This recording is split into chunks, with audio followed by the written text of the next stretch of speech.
ചങ്ങായിമാരെ എല്ലാവർക്കും സുഖല്ലേ? നമ്മളെ ചങ്കരം വക്കീലില്ലേ, ചങ്കരം വക്കീൽ ഇറാനെതിരെ ആഞ്ഞടിച്ചുകൊണ്ട് രംഗത്ത് വന്നിട്ടുണ്ട്. ചങ്കരം വക്കീൽ പറഞ്ഞത് വെച്ചാൽ ഇറാൻ തീർന്നതാണ് നമ്മളെ ചങ്കരം വക്കീൽ പറയുന്നത്. നമ്മളെ ട്രംപിന്റെയും നെതന്യാഹുവിന്റെയും മുന്നിൽ ഇനി ഇറാന് നിൽക്കാനോ ഇരിക്കാനോ കഴിയില്ല എന്നാണ് നമ്മളെ ചങ്കരം വക്കീൽ ഘോരം പ്രസംഗിക്കുന്നത്.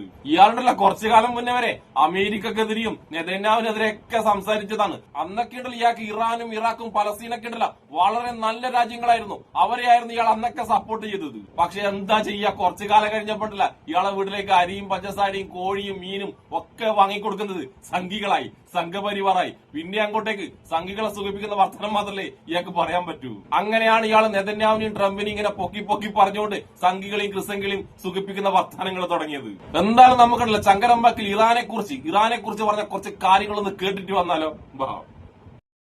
ഇറാൻ ഒരു ഭാഗത്തും ഇസ്രായേലും അമേരിക്കയും അവരുടെ അറബികളായിട്ടുള്ള സഖ്യകക്ഷികളും മറുഭാഗത്തുമായിട്ടുള്ള യുദ്ധം പശ്ചിമേഷ്യയെ പ്രക്ഷുബ്ധമാക്കിക്കൊണ്ട് ഇപ്പോഴും തുടരുകയാണ്.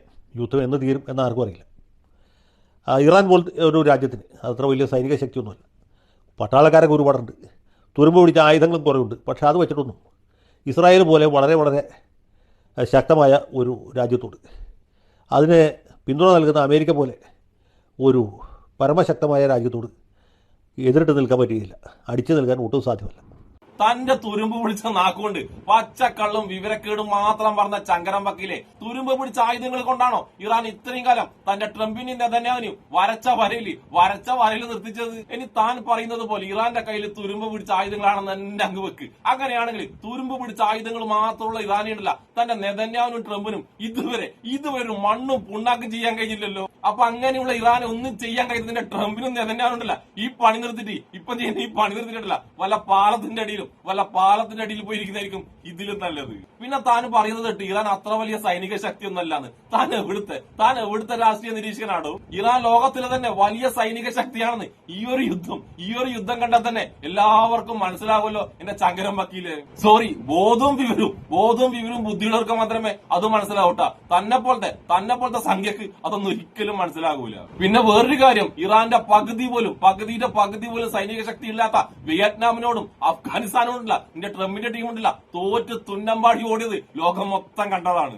അങ്ങനെയുള്ള ഒരു ടീമാണ് ഇപ്പൊ ഇറാനോട് പോയി മുട്ടിയിട്ട് ആകെ പെട്ടിരിക്കുന്നത്. അതും ഈ യുദ്ധം തുടങ്ങുമ്പോൾ തന്റെ ട്രംപും നെതന്യാഹുവും എന്താ പറഞ്ഞറിയാം, ഇത് ഇപ്പൊ തീർക്കും ആ ചെറിയ സ്പേഡറിംഗ് എടുത്ത ഇതിനെ ഇപ്പൊ തീർക്കുന്ന പറഞ്ഞേ. എവിടെ ഇപ്പൊ തീർന്നിരിക്കുന്നത് തന്റെ ട്രംപും നെതന്യാഹുവാണ്. അത് ലോകം മൊത്തം കാണുന്നുണ്ട്. ഇപ്പൊ ട്രംപും നെതന്യാഹുവും ലോകത്തിനോട് എന്താ പറയുന്നറിയാം, ആരെങ്കിലും പോയിട്ട് ഇറാനോട് പറ ഈ യുദ്ധം നിർത്താൻ വേണ്ടിട്ട്. ആ ഒരു അവസ്ഥയിലാണ് തന്റെ ട്രംപും നെതന്യാഹുവും ഇപ്പൊ ഉള്ളത്. അങ്ങനെയുള്ള അവസ്ഥയിൽ അവർ കിടക്കുമ്പോഴാണ് അവർക്ക് വേണ്ടി താൻ ഇവിടെ കിടന്ന് ഇമാതിരി തള്ളു തള്ളുന്നത്. നമുക്കിനി ചങ്കരം വക്കീല് നെതന്യാഹുവിനും ട്രംപിനും വേണ്ടിട്ട് അടുത്തതായിട്ട് എന്താണ് തള്ളുന്നത് കേട്ടിട്ട് വന്നാലോ. മറുഭാഗത്ത് ഇതാ ഇറാന്റെ ഗംഭീരമായ പ്രത്യാക്രമണം. അമേരിക്കയുടെ നടുവൊടിഞ്ഞു, ഇസ്രായേലിന്റെ തല പോയി. ഈ ബെഞ്ചമിൻ നെതന്യാഹു പേടിച്ച് ബങ്കറിൽ ഒളിച്ചു. ബങ്കറിനകത്ത് ബോംബ് വീട് പൊട്ടുന്നു. ഈ മനുഷ്യർ മരിച്ചുകൊണ്ടിരിക്കുന്നു.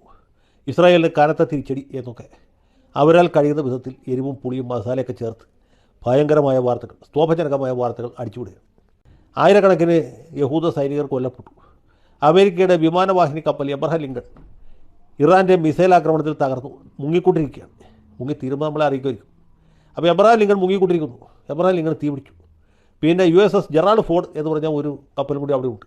അതിന് നാളെ കഴിഞ്ഞ് മറ്റന്നാൾ, അതായത് കുംഭമാസം 18-ാം തീയതി രാവിലെ 11 മണിയുടെ ശുഭമുഹൂർത്തത്തിൽ ഇറാൻ ആക്രമിക്കുന്നതായിരിക്കും. അതും കടലിൻ്റെ അടിയിലേക്ക് താണു പോകും എന്നാണ്.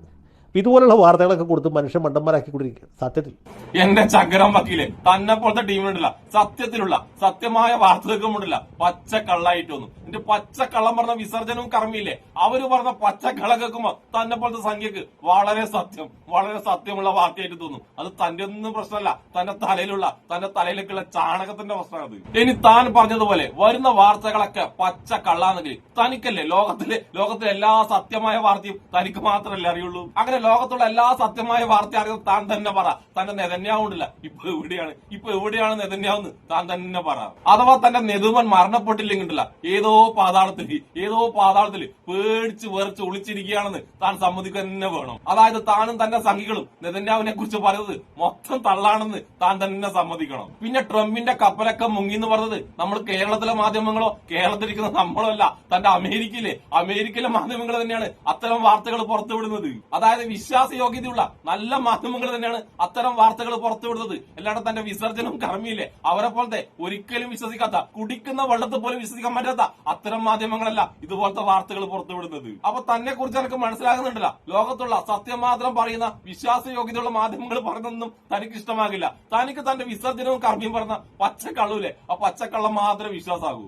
എന്താണ് ചങ്കരം വക്കീലെ, താൻ വീണ്ടും തോൽവിയാണെന്ന് ഇങ്ങനെ സമ്മതിക്കുകയാണല്ലോ. നാം അങ്ങനെ ഈ ചങ്കരം വക്കീലിന്റെ അടുത്ത ലാസ്റ്റത്തെ കുരുപൊട്ടലില്ലേ, ആ മനോഹരമായ കുരുപൊട്ടലും കൂടി കണ്ടിട്ട് വന്നാലോ.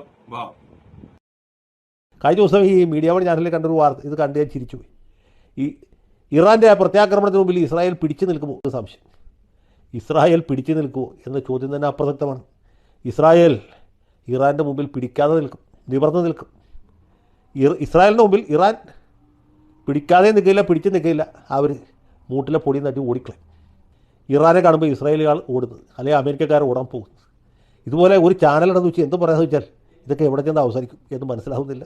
ഇത് തന്നെയാണ് ചങ്കരം വക്കീലെ നമുക്ക് തന്നോടും പറയാനുള്ളത്. തനിക്ക് പച്ചക്കള്ളവും വിവരക്കേടും പറയാൻ വേണ്ടി കുറച്ച് സംഘിച്ചാലിട്ട് വെച്ചിട്ട് എന്തും എല്ലാവരും വിശ്വസിക്കുന്നത് താൻ തെറ്റിദ്ധരിക്കരുത് കേട്ടാ. ഇതൊക്കെ തന്റെ സംഘികൾ, താൻ പറഞ്ഞ പച്ചക്കള്ളം തന്റെ സംഘികൾ വിശ്വസിക്കായിരിക്കും. പക്ഷെ ബോധം വരുള്ള നമ്മളെ പോലുള്ളവരുണ്ടല്ല, അത് വിശ്വസിക്കണമെന്ന് താൻ ചാടിയും പിടിക്കരുത് കേട്ടാ. പിന്നെ മീഡിയ വൺ ചോദിച്ച ചോദ്യം ഉണ്ടല്ല, ഇറാന്റെ മുന്നിൽ ഇസ്രായേലിന് പിടിച്ചു നിൽക്കാൻ പറ്റുമോന്ന്. അത് മീഡിയ വൺ മാത്രം ചോദിച്ച ചോദ്യമല്ല, ലോകത്തുള്ള എല്ലാ മാധ്യമങ്ങളും ഈ ചോദ്യം ചോദിക്കാൻ തുടങ്ങി എന്റെ ചങ്കരം വക്കീലെ. അതെന്താണെന്ന് വെച്ചാൽ ഇസ്രായേൽ ഭയങ്കരമായി പൊക്കിക്കൊണ്ടുവന്ന ഒരു സാധനമുണ്ട്, അയൺ ഡോമിന് ശേഷം കണ്ടുപിടിച്ച അയൺ ബീം എന്ന സാധനം. ആ സാധനം ഉണ്ടല്ല, ഇസ്രായേൽ പറഞ്ഞ പോലെ ഒത്തില്ല, ആ സാധനം പൊളിഞ്ഞ് സംഭവം ഒത്തില്ല ശങ്കരം വക്കീലെ. അതിനെ കൊണ്ടുണ്ടല്ല ഇറാന്റെ ഒരു മിസൈൽ തകർക്കാൻ പറ്റി, മിസൈൽ കാണാൻ പോലും പറ്റുന്നില്ല ചക്കരം വക്കീലെ. ഈ സംഭവം ഉണ്ടല്ല, ഈ സത്യമായ വാർത്തയൊന്നും തനിക്കൊന്നും കിട്ടുന്നില്ല, അതാ തന്റെയൊക്കെ കുഴപ്പം. പിന്നെ താനിപ്പോ ഇറാനെ കളിയാക്കിക്കൊണ്ട് പറഞ്ഞ് ഇസ്രായേലിന്റെ മുന്നിൽ ഇറാൻ പിടിച്ചു നിൽക്കില്ല, പിടിക്കാതെ നിൽക്കില്ല എന്ന് ലോകം മൊത്തം കാണുന്നുണ്ട് ചങ്കരം വക്കീലെ. ഇറാൻ ഇസ്രായേലിന്റെ മുന്നിൽ എങ്ങനെയാണ് നിൽക്കുന്നത്, നട്ടല് വിരിച്ച് ആണത്തോട് തന്നെയാണ് ഇറാൻ ഇസ്രായേലിന്റെയും അമേരിക്കയുടെ മുന്നിൽ നിൽക്കുന്നത്. അങ്ങനെയുള്ള നൃത്തത്തിനുണ്ടല്ല തന്റെ ഒരു സർട്ടിഫിക്കറ്റും ഇറാൻ ആവശ്യമില്ല കേട്ടാ. പക്ഷെ നേരെ മറിച്ച് ഇറാന്റെ മുന്നിൽ തന്റെ നെതന്യാഹു എങ്ങനെയാണ് നിൽക്കുന്നത്, എവിടെയാണ് നിൽക്കുന്നത്, ഇനി നിൽക്കുകയാണോ അതോ കിടക്കുകയാണോ അതോ ഇനിയിപ്പോ പടമായോ എന്നാണ് ലോകരാജ്യങ്ങൾ ചോദിക്കുന്നത് എന്റെ ചക്കരം വക്കീലെ. അതുകൊണ്ട് ഇസ്രായേലും ലോകത്തിലെവിടെയും നടക്കുന്ന എല്ലാ കാര്യങ്ങളും കൃത്യമായി അറിയുന്ന ചങ്കരം വക്കീലും വിസർജനവും കർമാന്യൂസും ഇതിന് കൃത്യമായി ഉത്തരം തരണം. അതായത് നെതന്യാഹു ഇപ്പൊ എവിടെയാണെന്ന് നിങ്ങൾ ഉത്തരം തന്നേ പറ്റൂ. ചങ്കരം വക്കീലെ, നെതന്യാഹു ഈ ലോകത്തില്ല എന്ന് പറഞ്ഞതായിരിക്കും ഏറ്റവും നല്ലത്. അല്ലെങ്കിൽ നിങ്ങളെ നെതന്യാഹു പേടിച്ചു പറിച്ച് ഏതോ പാതാളത്തിലാണെന്ന് സമ്മതിക്കേണ്ടി വരും നിങ്ങൾ.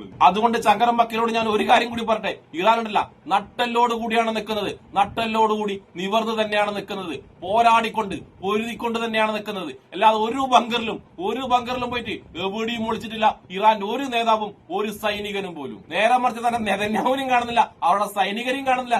എവിടെയാണ് ഏത് ബങ്കറിലാണ് ഇവരൊക്കെ ഒളിച്ചിരിക്കുന്നത് ആർക്കും കാണുന്നില്ല. അതുകൊണ്ട് ചങ്കരം വക്കീലിന്റെ ഈ തള്ളൊക്കെ കാണുമ്പോ സംഘികളെയും ക്രിസംഘികളെയും സുഖിപ്പിക്കാൻ വേണ്ടി ചങ്കരം വക്കീൽ നടന്ന ഈ തള്ളൊക്കെ കാണുമ്പോ എനിക്കെന്താ മനസ്സിലാകുന്ന അറിയാം, ചങ്കരം വക്കീൽ ഇപ്പോഴും തെങ്ങുമ്പോ തന്നെ, ചങ്കരൻ ഇപ്പോഴും തെങ്ങുമ്പോ തന്നെ. അപ്പൊ തെങ്ങിന്റെ മുകളിലുള്ള നമ്മുടെ ചങ്കരം വക്കീലും എന്നെ ഇഷ്ടപ്പെടുന്ന എല്ലാവർക്കും എന്റെ ഒരു നല്ല സുലാൻ.